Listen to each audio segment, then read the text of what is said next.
Business is brisk, but many goods are hard to get, which is driving up prices.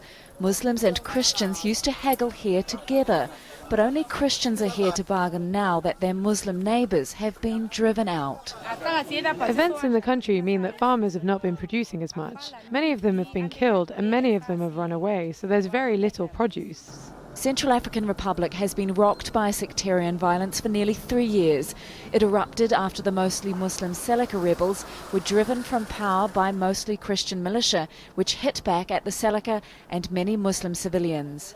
While people like Habiba Ndubia aren't dealing with the tit-for-tat violence every day anymore, its effects are still making life hard. Before with $4 you could shop, but today you need $8. It's too high.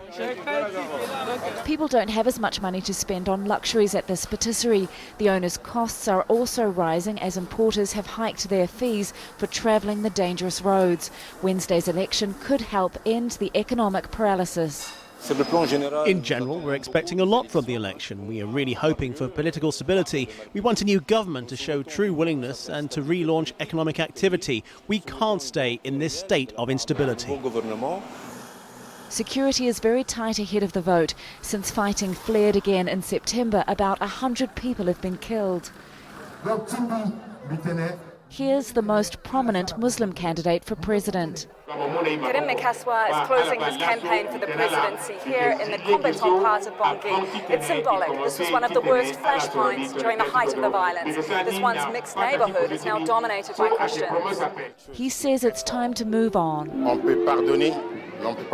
We can forgive, but we can never forget, because what happened was very serious. It was a terrible thing.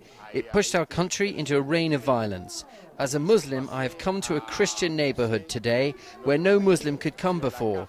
With my strong will, I have started to bring Central Africans back together. He is optimistic, but there are many unknowns.